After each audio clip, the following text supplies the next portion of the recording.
Good morning, Kahal Kadosh. Shavua Tov Umeborach to everyone. Today, Monday, the 15th day of Sivan, corresponding to the 8th day of June 2020.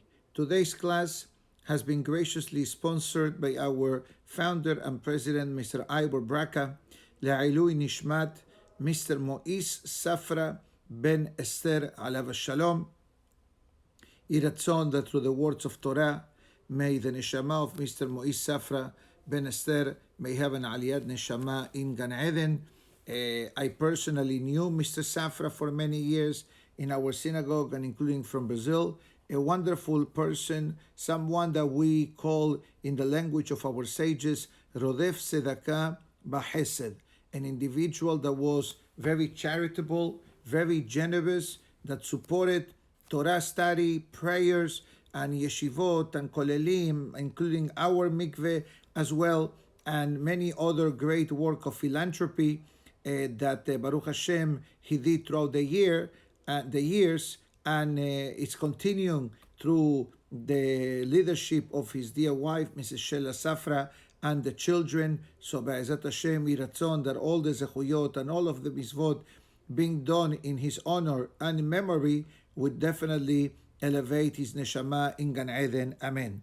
Today's Zohar HaKadosh discusses the concept of the Bet HaMikdash and discusses the concept of the relationship between Issachar and Zebulun.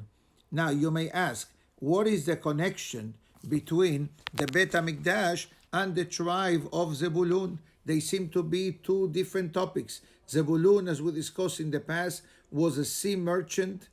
He was in the import-export business. He was in charge of the whole idea of the mitzvah of Tekhelet. And the Bet HaMikdash, it's a dwelling place for the Shekhinah. But comes the Zohar HaKadosh and it says in the name of Rabbi Ishaq in the book of Melachim, when Shlomo HaMelech built the Bet HaMikdash, he says, Bano Baniti, I have built Bet Zebul Lach, a place for your dwelling. Machon Leshiptecha Olamim, a place where your essence will be there forever. And the Gemara writes, Mishahurban Bet HaMikdash, since the Bet HaMikdash has been destroyed, Shekhinah, Lo Zaza, the Shekhinah, Hashem's holy presence, did not move from the Kotel HaMa'aravi. What is the language from the Wailing Wall? What is the language that actually Shlomo HaMelech is utilizing for the Bet HaMikdash? Bet Zebul Lach. For example, there is a beautiful song that many people sing in the Shabbat right before Birkat Hamazon, the famous song that says Sur Mishelo Achalnu, and there in one of the paragraphs says Zebul Bet Tifartenu Ben David Avdecha Yabo Beigalenu Ruach Hapenu Mashiach Hashem. We're not going to translate the song, but basically in this song we ask about Mashiach's arrival. And how do we call the Bet HaMikdash? Zebul Bet Tifartenu. The Zohar HaKadosh asks and it says, why do we call it Zebul? What kind of name is Zebul? So the Gemara explains in Masechet Hagigah that there are different names and different levels of the heavens.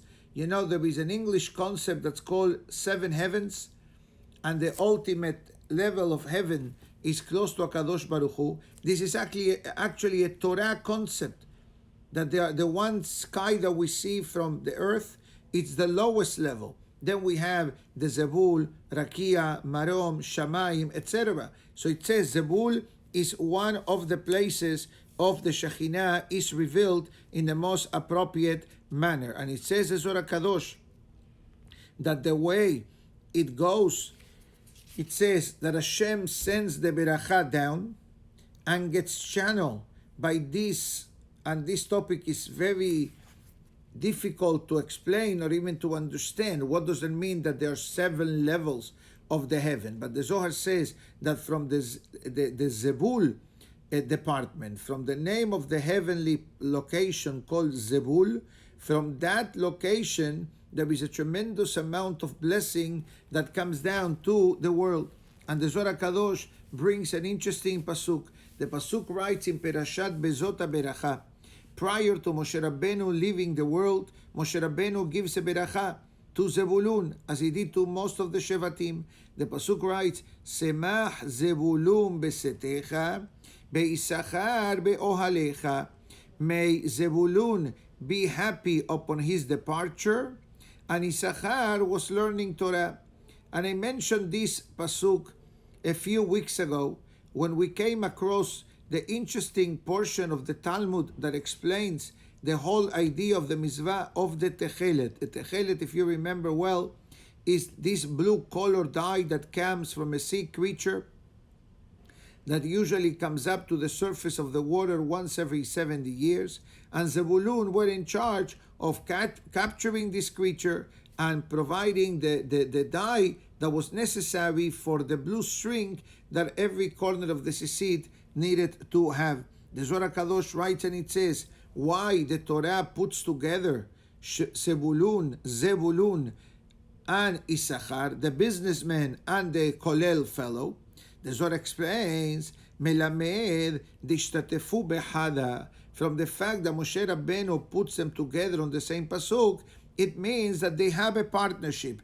Danafik be'anachkevara be'kiraba be'dayativ be'la'e be'oraita. The Zohar goes further and it says, Zebulun will go out, will travel, will wage war, will do whatever was necessary.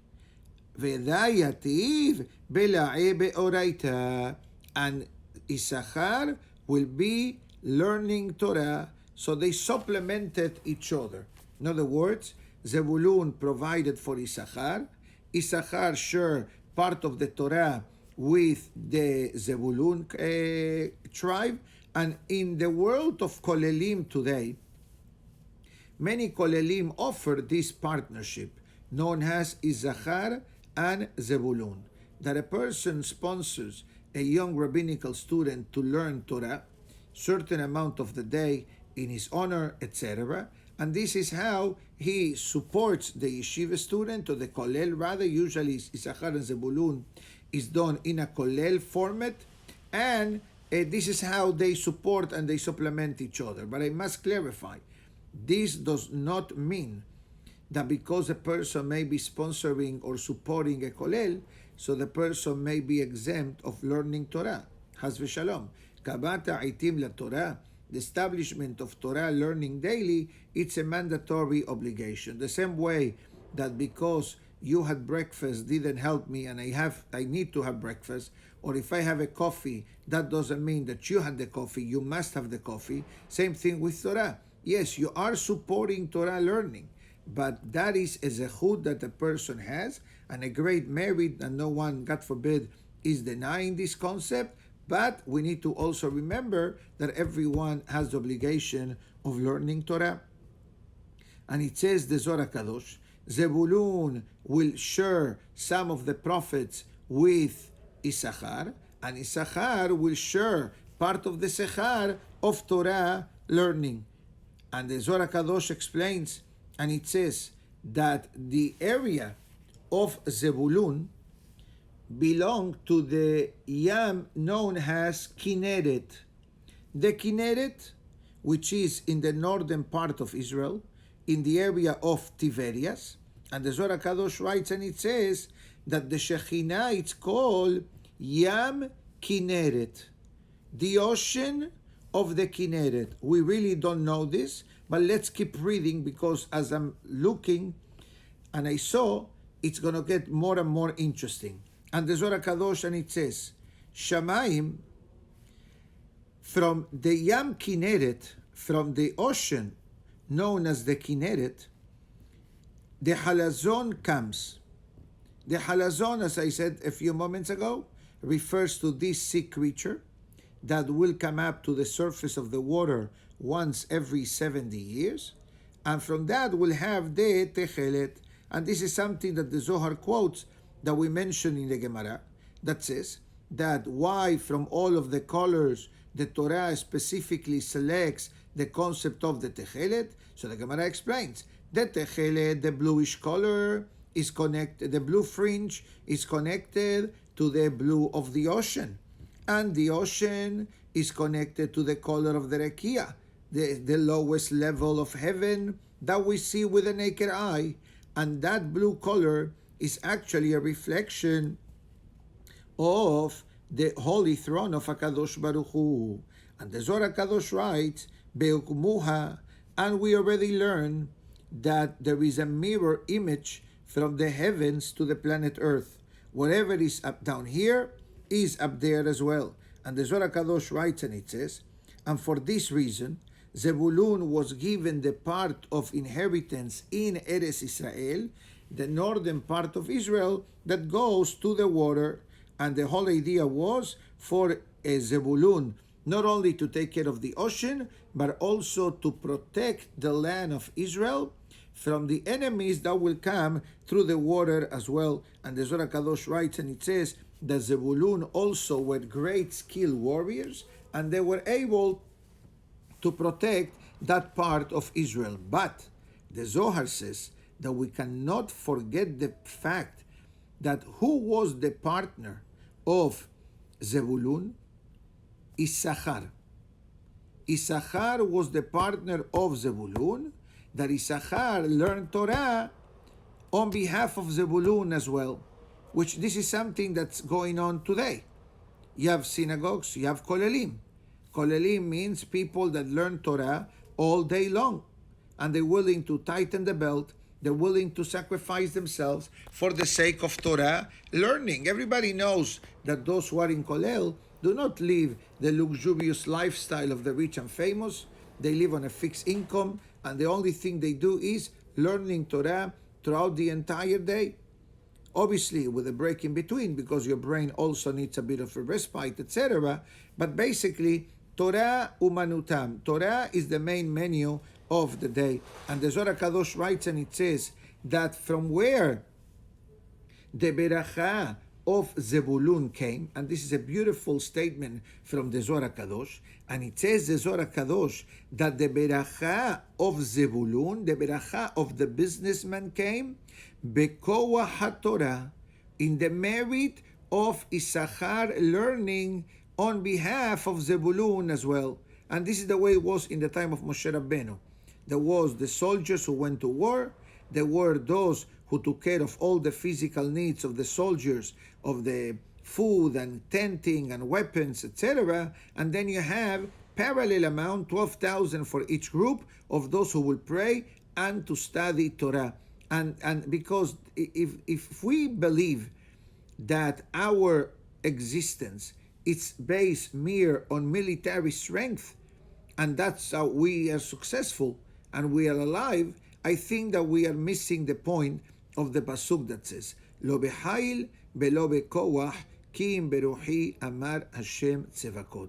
The wars of the Jewish people are not won, not with might and not with strength, but with the Spirit of the Almighty. So now when we have those who learn Torah, and we have those who go to war or go to work, and work and war is basically the same concept, is the merge of both potencies of Torah learning and financial support, that they supplement each other. But who gives the beracha? The Zohar HaKadosh says, Koach HaTorah, the zechut of Torah learning, shekolelet kol haberachot, because all berachot come through the merit of Torah learning. And the Zohar HaKadosh writes, and it says, this is the whole idea of the beracha of the Torah, and that's the reason why, if you look at the name of Issachar, how do we call Issachar? Yesh Sechar. There is Sechar. Sechar of what? Sechar of the Torah. That the Torah brings health, the Torah brings life, the Torah brings protection, etc. And the Zohar HaKadosh writes, and it says that when a person is able to determine the concept of Tekhelet and Lavan. Allow me to explain this. The Mishnah in Berachot discusses when can a person say the Kriyat Shema in the morning. Misheyakir ben Tekhelet le-Lavan. The Mishnah says when a person is able to recognize the distinction between white and blue. So in theory, this may appear to be just a literal explanation. Okay, I have something blue, let's say, and you have something white. Let's make believe I have my mask here, clean, sterilized. I have black and white. Okay, let me bring out my sleeve a minute. So obviously, black and white, you're going to be able to see the difference.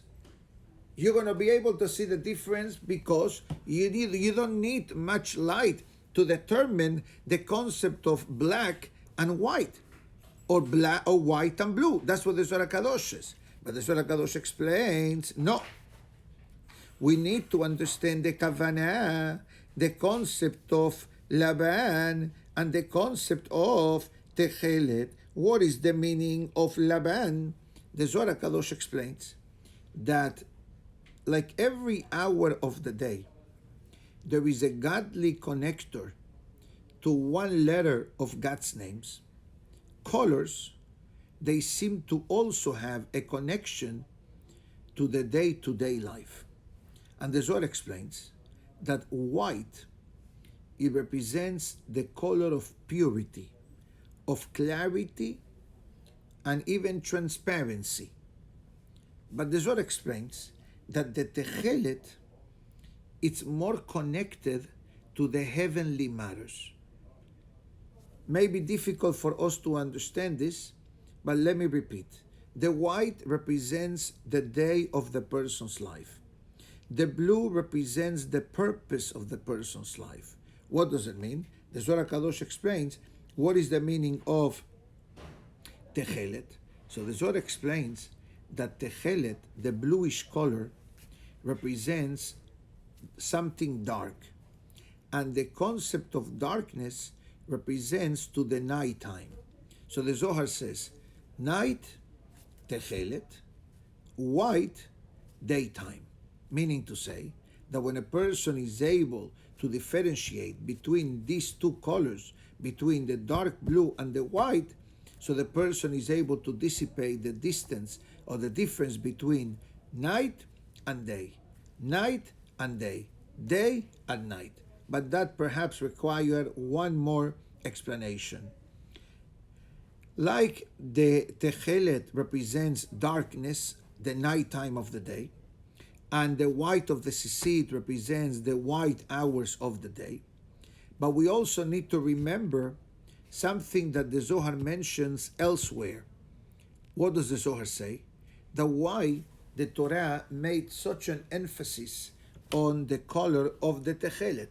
Would have been easier to get a different color that is more attainable or easy to find. Can you imagine? You gotta wait till there is a batch coming once every 70 years, and then we're gonna have Tekhelet, and then you gotta wait 70 more years, and then you're gonna have Tekhelet.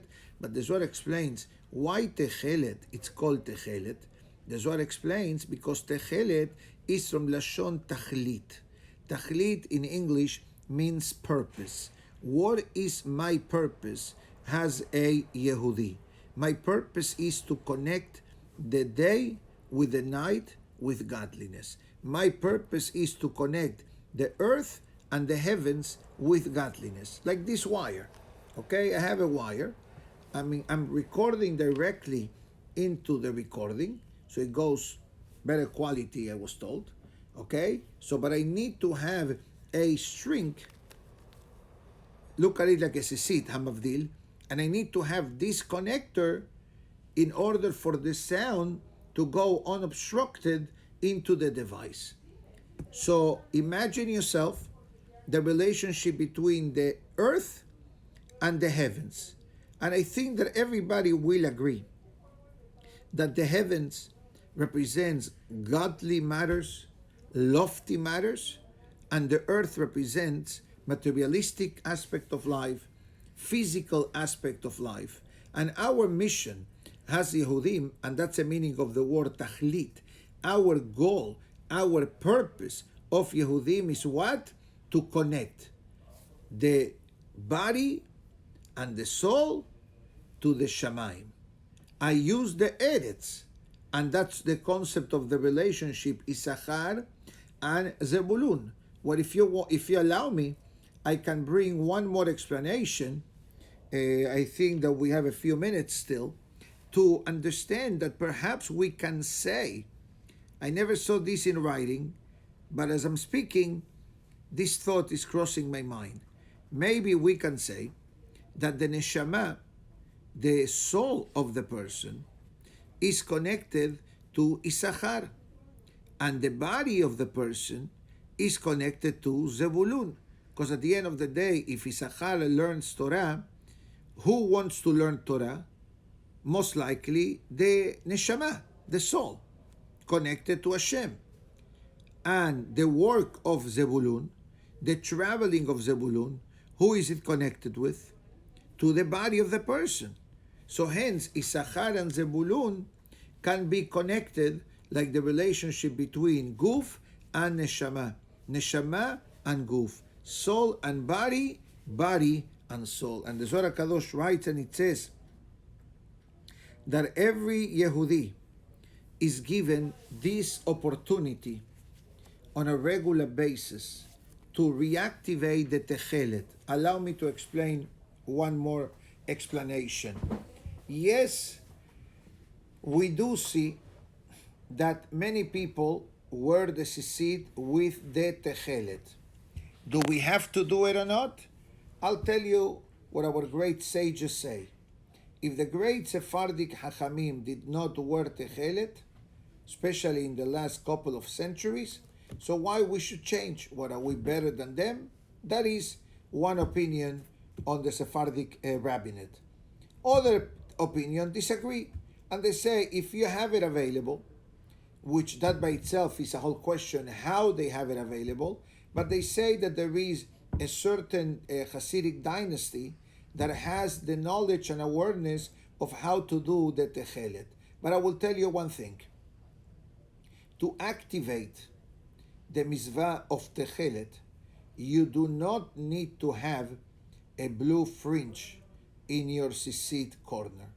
Because if we remember what the Zohar mentioned before, the concept of tachlit, the concept of purpose, that Tekhelet is the purpose of my connection between the heavens and the earth.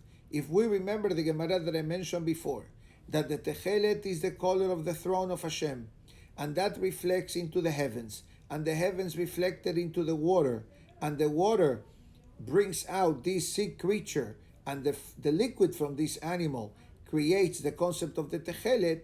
So basically, what the main idea of the Tekhelet is from a spiritual perspective is the Tachlit. What is my goal in life? Ani lo nivreti ella leshamesh et bor'i. We were created to serve God. Yes, there are many ways that people serve God.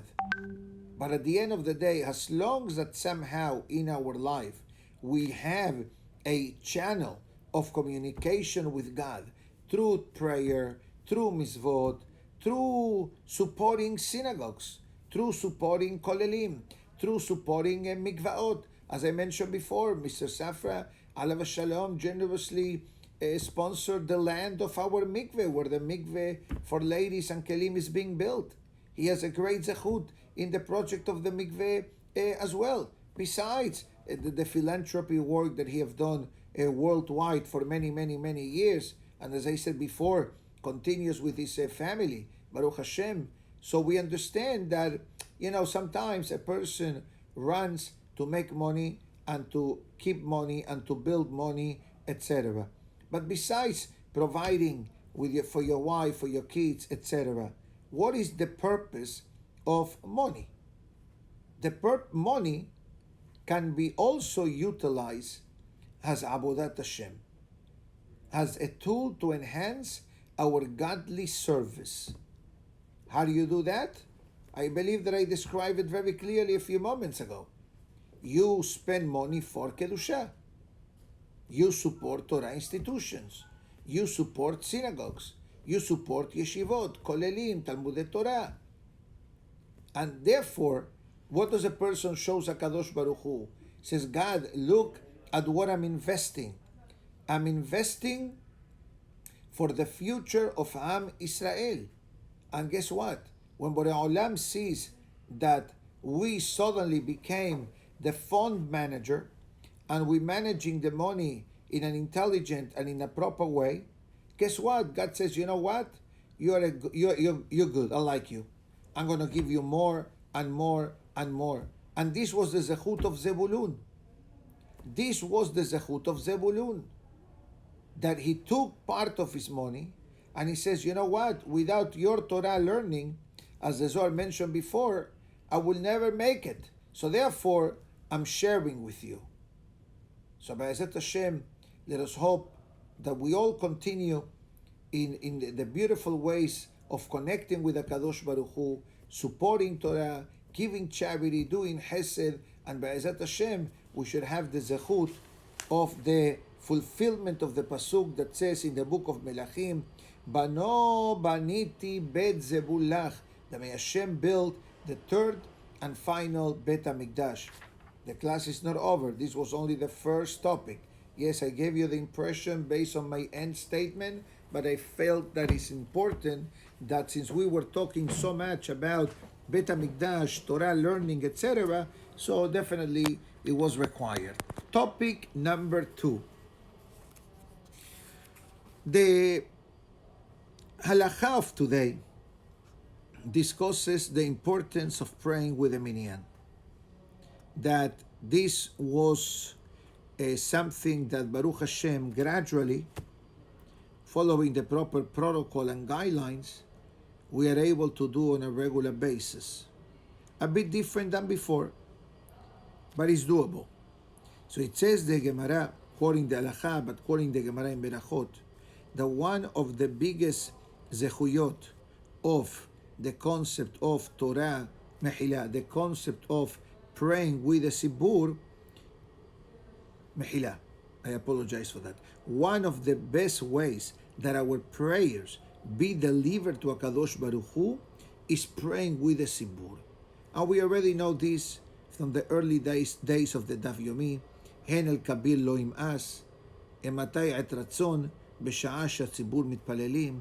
God never refuses the prayer and the effort of many. And when the Kahal prays together, there is a beautiful sign of unity and harmony. And the Zohar Kadosh writes and it says, Sarich ha'adam leshatef absmo na'im ha'sibur. As much as a person can, should make the effort to pray with the Sibur. It is true that many people, due to age factors or health conditions, may not be able yet to attend this synagogue, especially utilizing the age bracket. Many synagogues do the age of 60, many synagogues do 65, and that's exactly how we do here. But I will say the following. For those that are not able to come to the synagogue to pray, I give you one idea.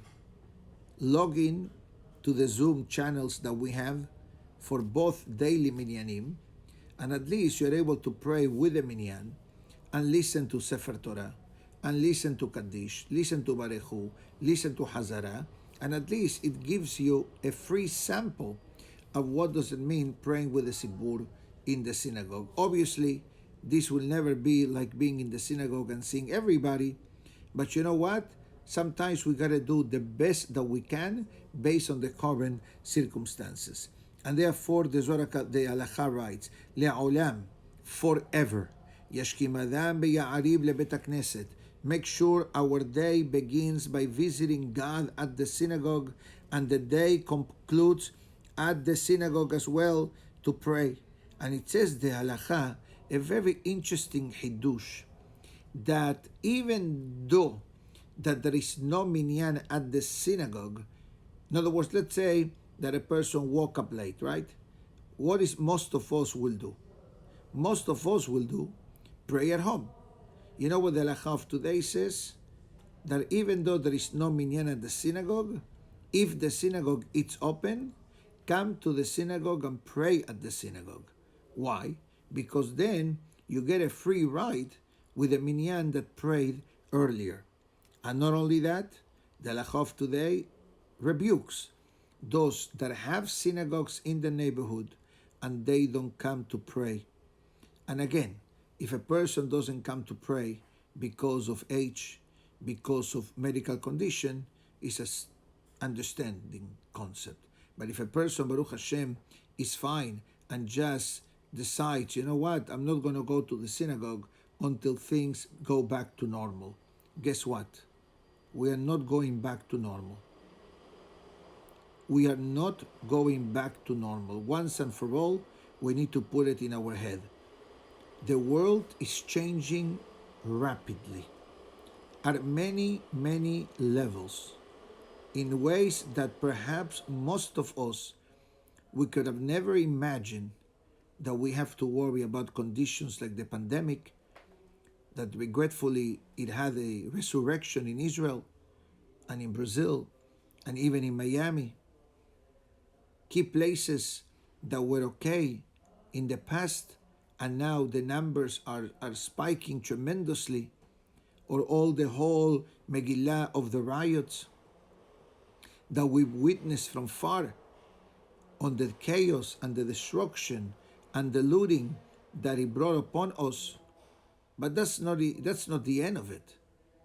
It's the creation of a movement, anti-government, anti-police, anti-order. And guess what? This is definitely Mashiach's times. To see so much commotion and revolution in the world, the only sane answer is Borei Olam is setting up the world and the stage for Mashiach's arrival. And the reason I say this today is because the halakha says that a person that has a synagogue to go to and doesn't go for no reason, there is no age, there is no pandemic, there is no fear, it is not considered a good neighbor. And then you may ask and you say, why is not considered a good neighbor? It's very simple. Because a person, through his actions, is giving a negative example to the other members of the community. And I understand, but Rabbi, not everybody is so religious, not everybody goes to shul every day. He says, I know that. But guess what? That doesn't make it right. We as Yehudim have a guidelines. We have disciplines. We have stipulations according to the halakha, when and what to do, etc. And therefore it says, Mizvah larus lebet hakneset. When it comes to the synagogue, come running. Ukesheyetze yelech me'at me'at. But when we leave the synagogue, walk out slowly, to show that you're leaving the synagogue because you really have to leave, but you really would like to stay in the Bet HaKnesset. So now the halakha asks, what is more important or more holier, a synagogue or a kollel? So interesting enough, the halakha says, a place of Torah study, gadol mi Bet HaKnesset. It has more sanctity than the synagogue. And you may say, Rabbi, how can you say such a thing? Look at your synagogue, majestic looking. You're going to tell me that a basement somewhere that has a kollel learning is more important in the eyes of the Almighty? The short answer is yes. Why? So the Gemara discusses this. And it says, Hachamim Gedolim, the great sages, even though that they had a place of praying, nevertheless, lo hayu mitpalelim ella b'makom shehayu oskim sham b'Torah. They will pray in the places where people study Torah, behu shitpalel sham tefilat tzibur, providing that this kollel program or yeshiva setting offers minyanim, meaning to say, what is the halakha is trying to say? I think the sevara peshuta, the basic understanding is that the fact that there is studying of Torah in this room or in that room or whatever room it may be, so the walls have holiness. The walls absorb kedusha. And that creates, I would like to say, an automatic reaction that the people of the class or the people of the Minyan also learn Torah. And everybody agrees that a person who learns Torah prays and conducts themselves different than someone who doesn't learn Torah or someone who doesn't come to the synagogue. It doesn't mean that the synagogues, God forbid, will be shut down, has v'shalom, or although we were shut down for 12 weeks. something that no one in the wildest dream ever imagined. But yet, I think the message of the halakha of today is that make sure that there is Torah study in the synagogue. Don't keep the synagogue just as a place of tefillah, shaharit, mincha, arvit, chalas. No, Torah study is an integral part of the synagogue, like bread for Saudah Shelishit is for Saudah Shelishit, or Sefer Torah for a Shabbat prayer. Regretfully, some people may not agree with this, and they fear that Torah study can change. Sure, Torah study will change, but for the good, for the better, to enhance the person's life, to make the person to live a more meaningful life, a holier way of life, and all the good things that comes with Torah learning. And that's why it's imperative, which I like to say that today, Baruch Hashem, most synagogues of the world, they do provide Torah learning. Even now, no one is here in the room, but there are many people watching, and many people will get it. And there is a parallel a Zoom class in Spanish going on at the same hour, and in the afternoon, and later on we'll have at 11 o'clock the Pirkei Avot class for everybody, also via itorah.com. So even though that the synagogue, for social distancing rules, etc., may not be conducting classes with the members and with people like we used to do for many, many years, but nevertheless, we find a way temporarily until things, B'ezrat Hashem, get better, to be able to continue with the flame of the Torah being alive and well. The Musar of today discusses that a person should not curse anyone and should not punish anyone. But actually, it says what you should do if somebody raised their voice against you. Okay? So definitely, cursing other people, it's a problem. If cursing ourselves is a problem, cursing others, for sure it's a problem. But it says, the Musar of today, pray to HaKadosh Baruch Hu that they become better people.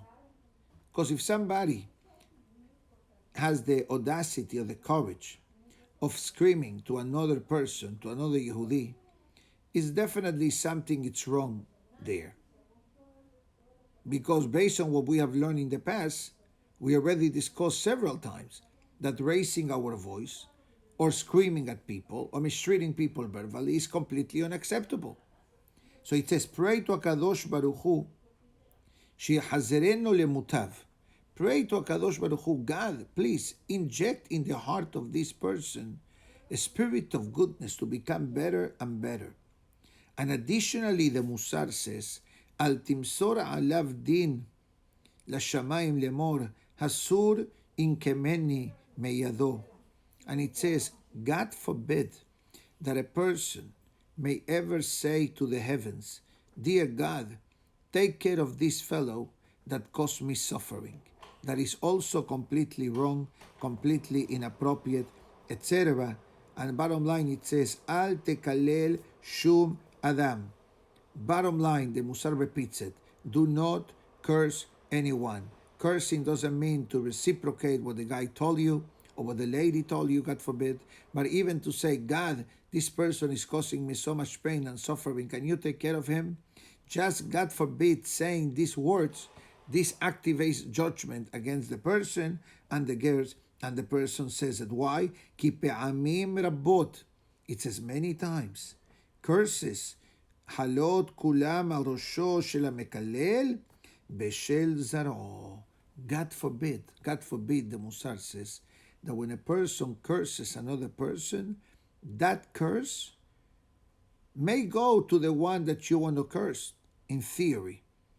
But regretfully, they have a boomerang effect. They touch down and they come back to the sender. And therefore, the Musar of today says, be careful, the way we find in Gemara Sanhedrin, the story of David and Yoav ben Zeruiah, that eventually, whatever David says, it hunted back in the future generations. The Musar of today also says, do not hate anyone. Hating, it is not a good thing to have. אל תשנא את אחיך, לא תשנא, או אל תשנא את אחיך בלבביך. It's a Torah prohibition. You're not allowed to hate people.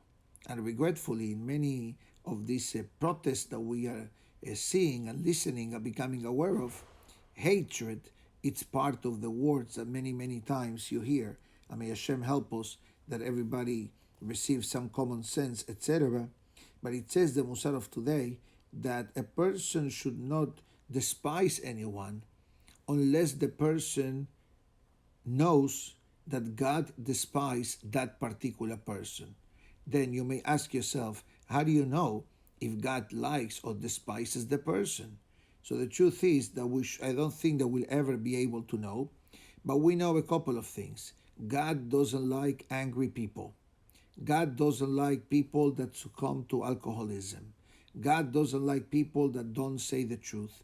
God doesn't like the scoffers or the buffoons or the clowns that make fun of people and belittle people with the jokes, etc. So I gave you 4 basic categories of individuals that God does not like their personality. Now, it doesn't mean that we're going to start now and writing a check on every person. Are you this? Are you that? Etc. Haz v'shalom. Bottom line, if you like to listen to my suggestion, avoid hating. Avoid disliking, because that creates and harbors internally a certain feeling that is not good and does not bring nothing good to the person. Actually, the opposite.